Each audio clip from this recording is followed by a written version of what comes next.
There we go. How's it going, beautiful people of the Instagram?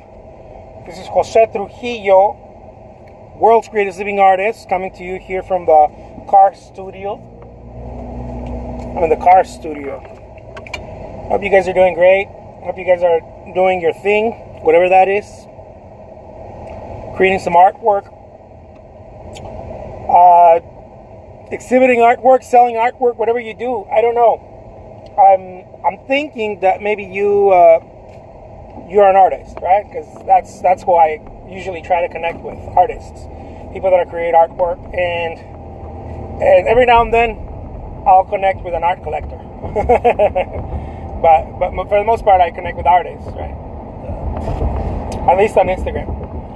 And as I was mentioning to you guys earlier in the video, I don't know if those of you who see my videos, I woke up like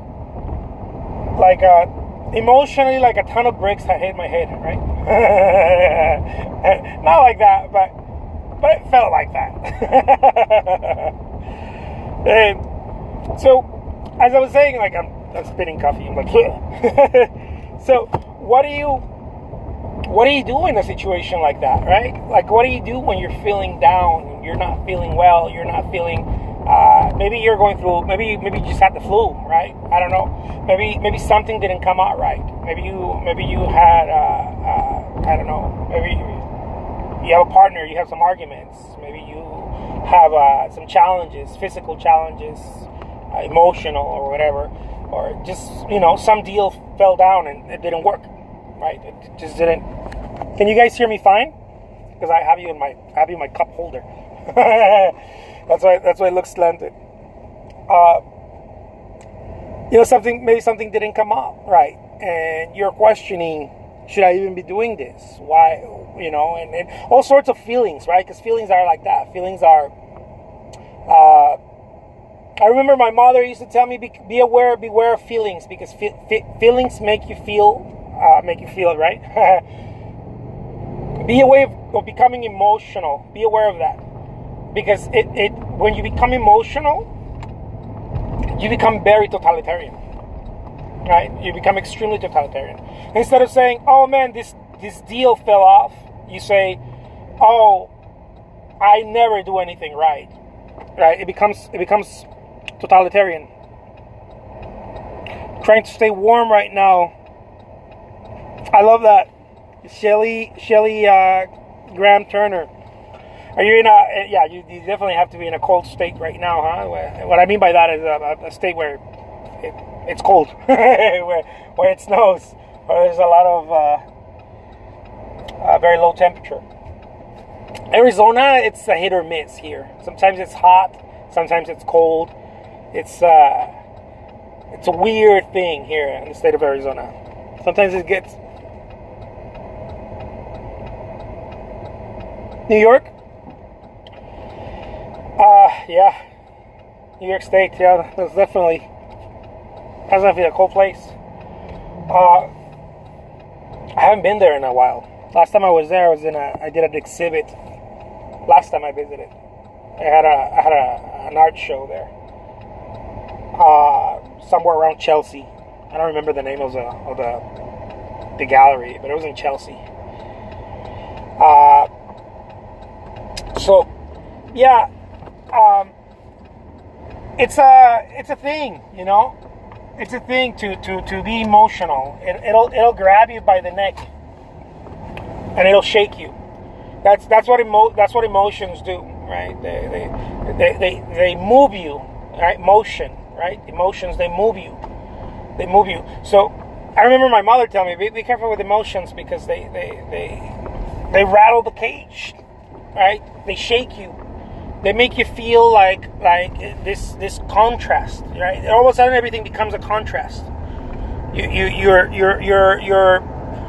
in the world of contrasts when you're emotional. It's either I'm no good, I'm the worst, or life is not. It's usually it's when you're emotional, it's usually negative. It's very little sometimes that you're crying about, and it's still, if you're crying about remembering about something negative, it's negative, right? You're sad, you're hurt, or you see something extremely sad, and then you're like, that's not negative. It's just, yeah, it's definitely not positive. It's not making you laugh, right? It's making you. So it's not everything, but many things that are emotional are very negative. So tend to be very negative. So as an artist, what do you do when you hit that place? When you become emotional, when things don't come out your way, what do you do? How do you deal with it? Right? Your artwork's not coming, you're not, it's not coming together. You feel like you're working, and then something goes awry. Maybe you have a problem at home, or your job, something goes wrong in your day job, and then that sets you back even further from your career. I remember being there, having a day job, and I was at a place, I'm sure many people can relate to this. I don't know.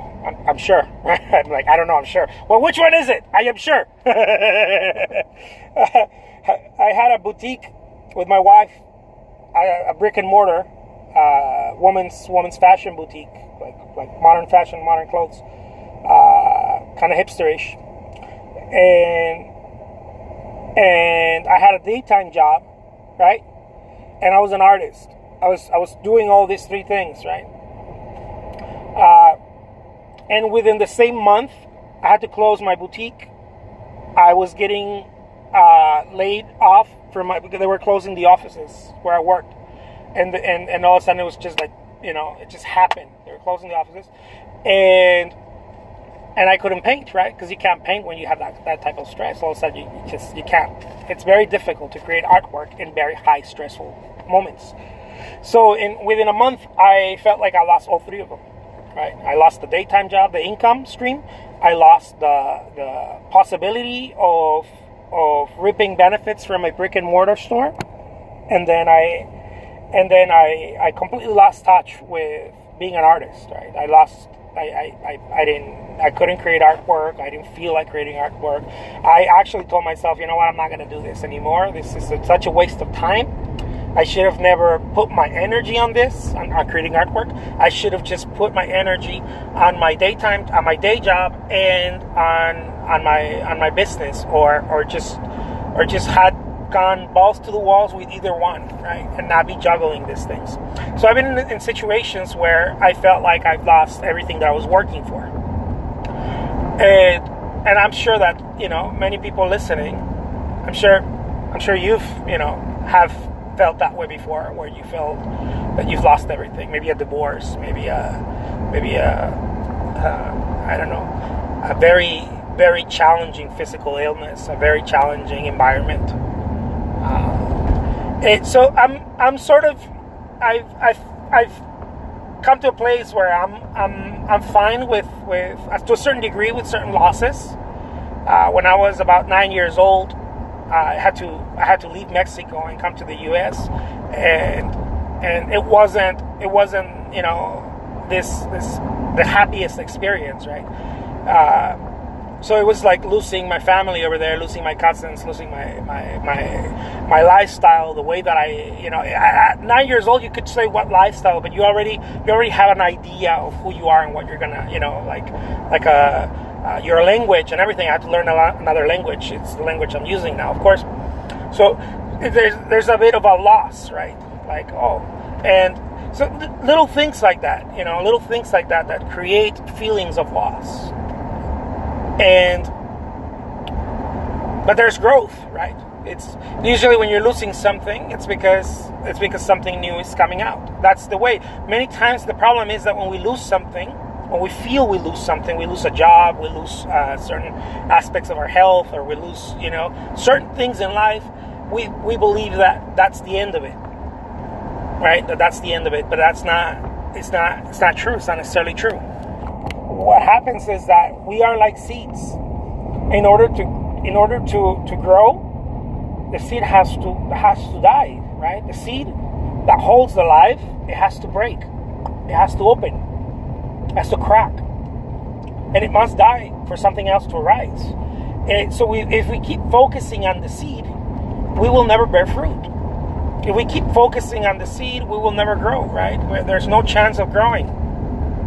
Because we're trying to retain the seed. We're trying to put the seed back together. And we're trying to staple it and be like, I want my seed to be the way it was before. Right? I want my seed to be the way it was. I want to be in the place I was, comfortable. The known, right? The thing that I knew. Now I don't know this. This is a different challenge. This is a different thing. But what we don't understand is that in that breaking of the seed is where the opportunity lies. Always. It's not sometimes, it's always. I don't say this myself. I've learned it from all the masters of the universe. They all say that. I mean, you hear the talks of anyone moving and shaking anything in the world. They all know that. It's a common thread. Right? They all say the same thing. They say it was in the challenge that I found the opportunity. Instead of laying sideways and playing dead, I rose up, right? I looked at the challenge and I asked myself, what can I do here? Where is the opportunity here? It's a challenging thing. It's not easy. It's not easy to be looking for opportunity where there is lack, perceived lack, right? It's not easy. Because we want what was there. You were maybe selling artwork and all of a sudden you can't because things change, or the market, people blame the market and this and that, or they kick you out of a gallery, or the gallery ended and then you're like, oh man, that was a form of income stream and now it's gone, or whatever. And all of a sudden you start thinking, man, there's nothing good came out of this, but that's not true. See, I believe that we live in a world of cycles. There's cycles in this world. And cycles start and end, right? Of course, that's what cycles do. They don't continue, right? They are finite. Finite. We're born, we die. That's a cycle, right? That's a human cycle. We're born, we grow, and we die. It's a finite cycle. Stars, the same thing. It's just it lasts longer, right? But it's a cycle. Anything, right? Crops, the same thing. You put a seed on the earth, it grows, right? It gives fruit, and then it shrinks, and then it has to die because its death bears the next seeds. It's death, right? Its death will bear the next seeds. That's how crops work. That's how life works. In the death is the opportunity. So what I'm trying to say is look, when things feel hard, when things feel difficult for you, as they've been feeling for me since yesterday, I am looking out. I am keeping a watchful eye. Where is the opportunity here? Because it's very easy to play dead, to roll over and play dead and say, you know what, I'm just going to give up. I'm going to give up today, or I'm going to give up for the whole week, or I'm going to give up for the whole month, or I'm going to go, binge drink and fuck everything up, right? It's very easy to blow it out of proportion when in reality it's not that big of a deal. As days go by, you realize it's not that big of a deal. So how do you get out of it? Do you just wait? Do you just or do you rise? Because I believe that if you wait, you have to be a very peaceful person to know how to wait. And I am not a very peaceful person. So what is the next thing if you don't know how to wait, right? Well, what can I do to trigger points, to trigger reminders, to remind myself, hey, you know what? A week from now, you're going to be laughing at this. Hey, you know what? This is not that big of a deal, right? There is opportunity here. I remember when I got laid off my job, the very first thing that I did was I went and I sat down and I was like, oh man, what am I gonna do, right? And there was this feeling of like, oh fuck, like almost I want to cry feeling, right? Because the same month, right, I felt like I lost everything I was fighting for, and I'm talking about work, right? I feel like it crumbled, and I was like, oh man, what am I gonna do? Because it was just like a slap in the face. It wasn't like, well, prepare yourself because we're gonna close the offices. It was just from one day to another. It was like, oh, we're closing the offices. I'm like, what? What happened here?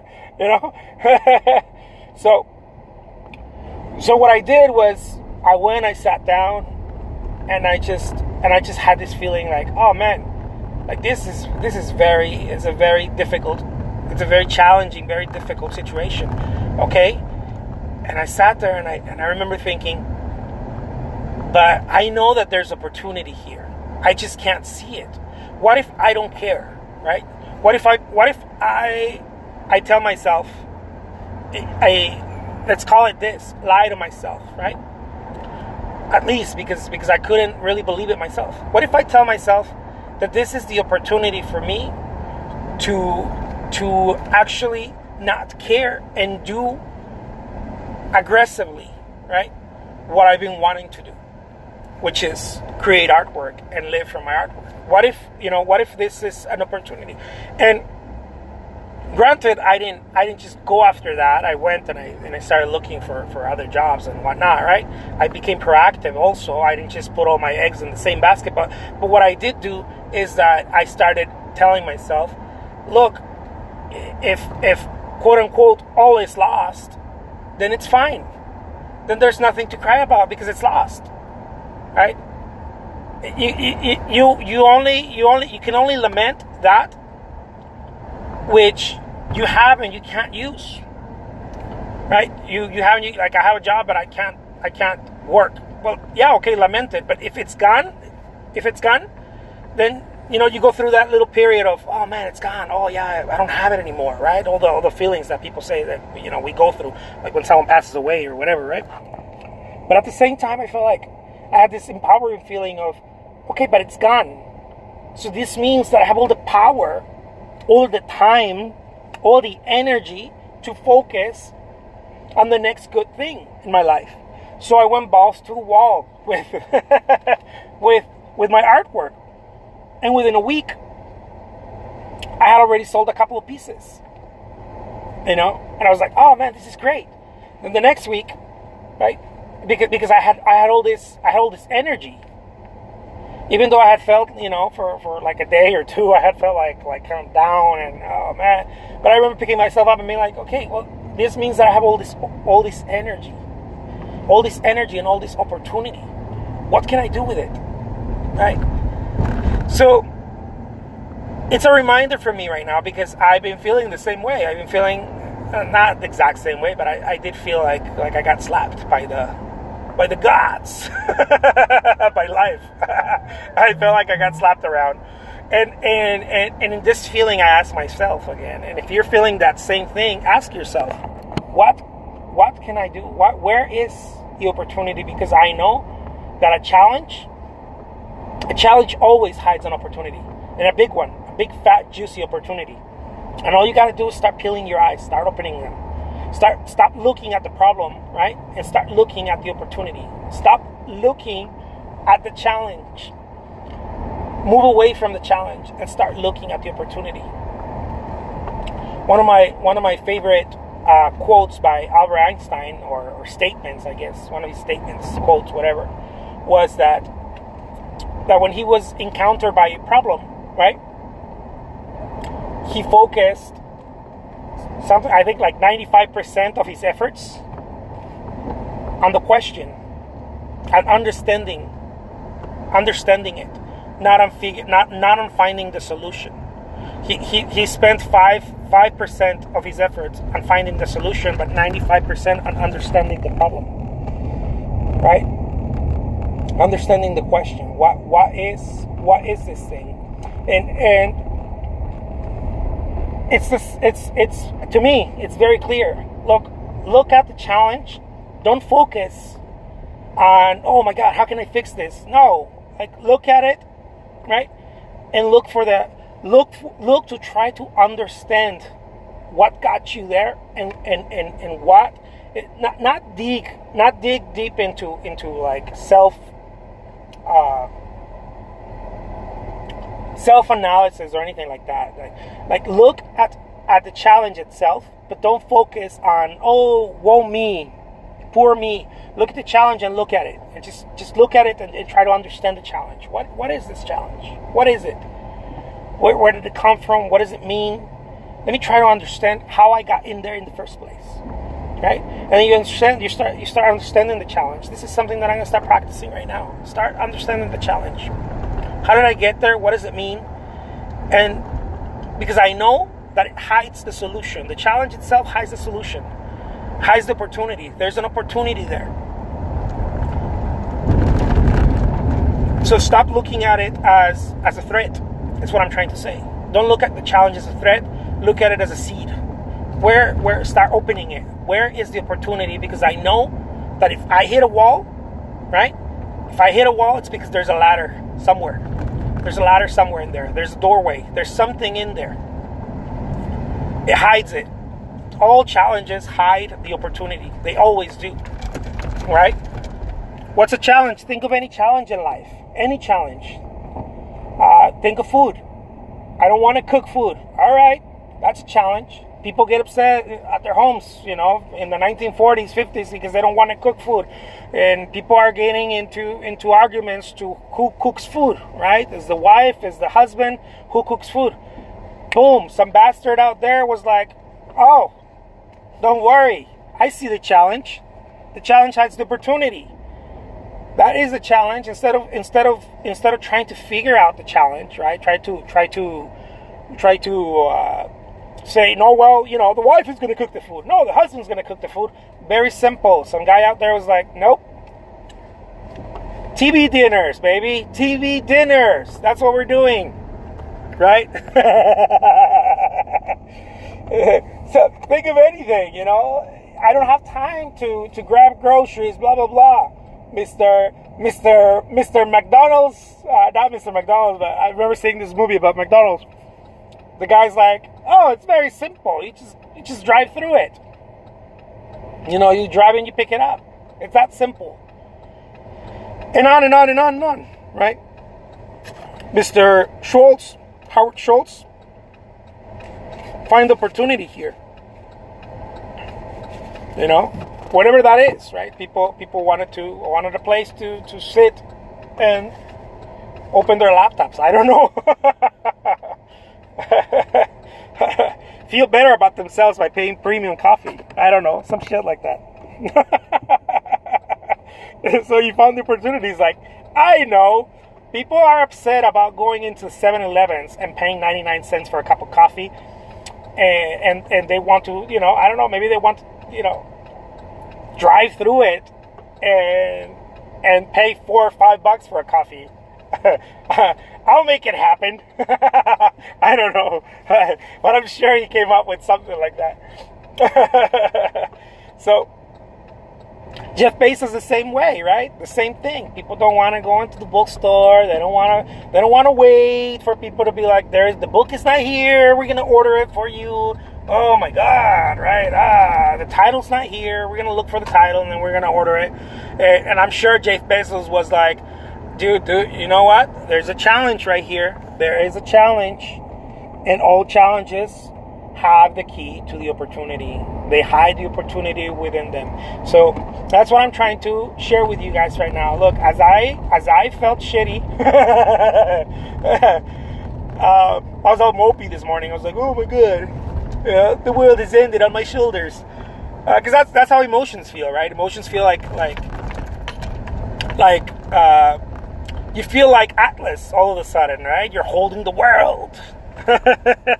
You feel like Atlas. You're holding the world, on your back, and it's not true. It just feels that way because it's perception. Like everything else in life, it's perception. The sun, right? There's a saying. I remember hearing this when I was a kid in Mexico. most people that think they're intelligent, right? Intelligent, like not really intelligent, just kind of faking it. Will try to blanket the sun with their thumb, right?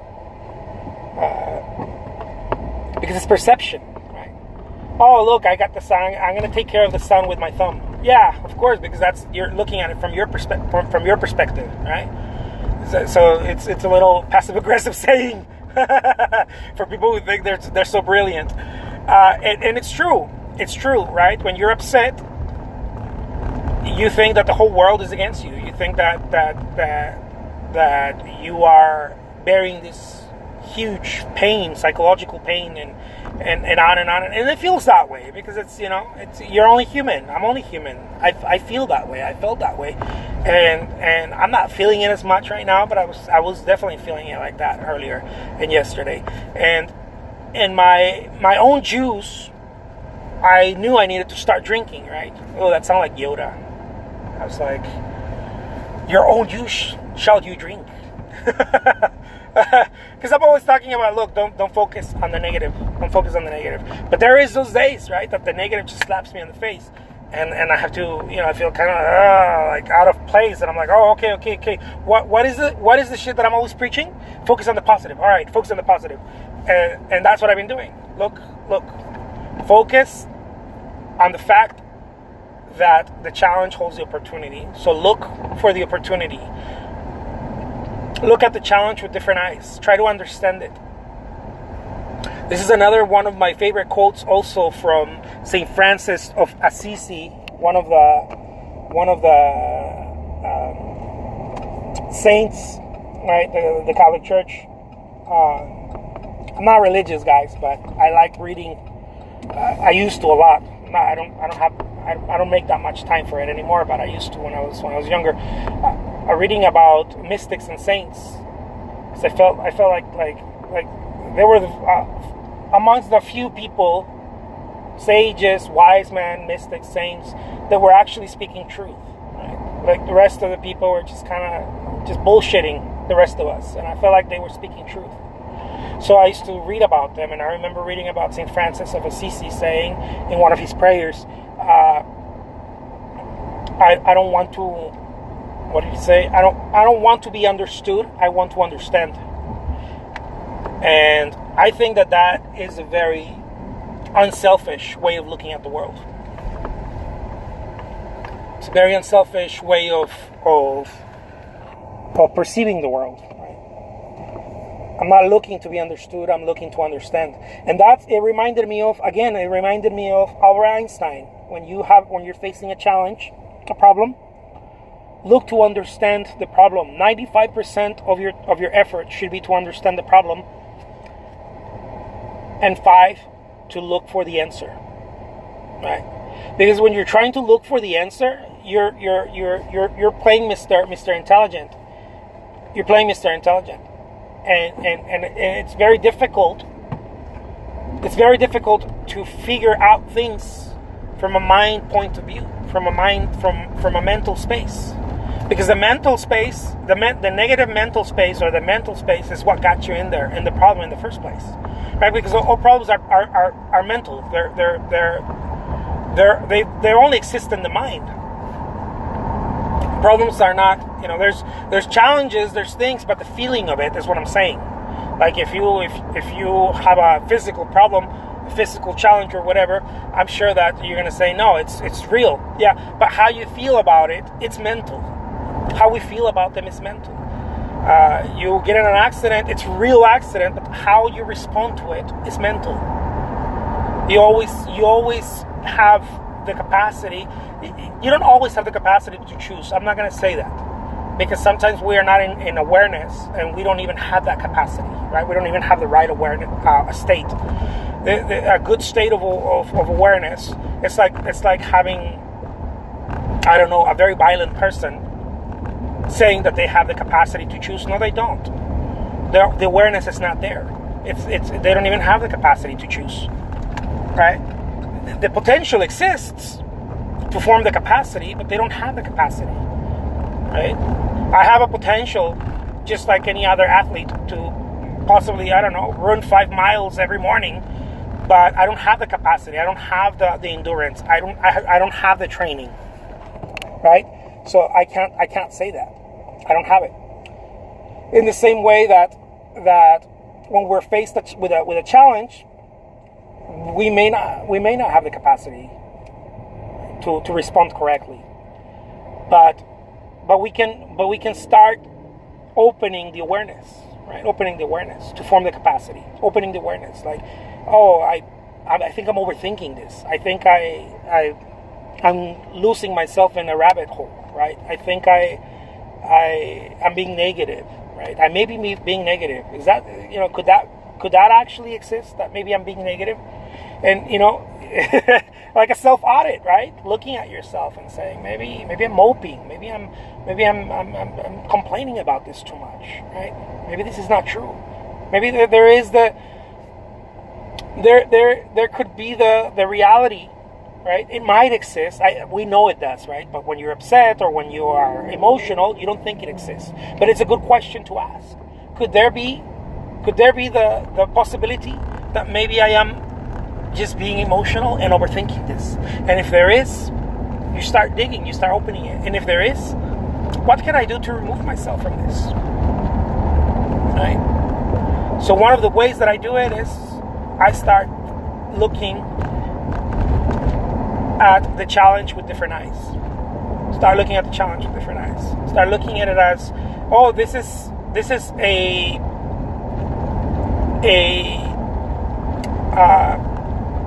a nudge from the universe, right? From God, from whatever you want to call it, right?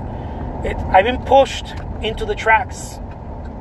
I was getting out of track, and I've been forcefully pushed into the tracks again to keep my journey. Right? I didn't hate a rail, right?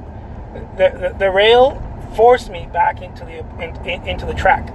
That's really what happened. So you start looking at it with different eyes.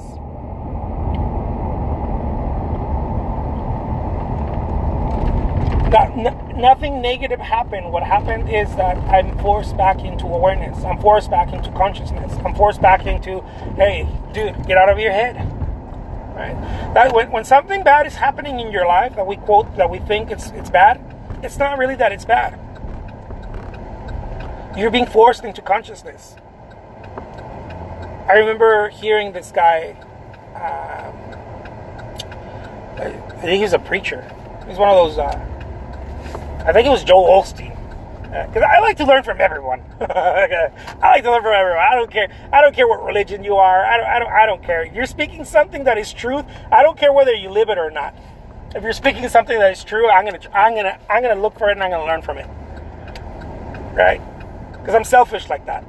I'm looking to learn it for myself. I'm not going to try to judge whether you're living that truth or not. I don't care if you are. I want to apply it for me. I think Joel Osteen said once that the negative people served as sandpaper to rough to polish us, our hard edges, right? Our hard edges are the things that we need to work on, and sometimes the universe, God, whatever. Again, right? I don't want to impose anything on you guys. Brings people or situations that are like sandpaper, that are painful, right? And so they sand off the hard edges on you. So they're actually serving you. It just feels like hell, but they're serving you. So I'll leave you guys with that. My name is Jose Trujillo. I'm the world's greatest living artist, and let's keep on doing this, guys. Let's keep on working towards our goals and rise above the noise. Take care. And I'll talk to you soon again. Bye-bye.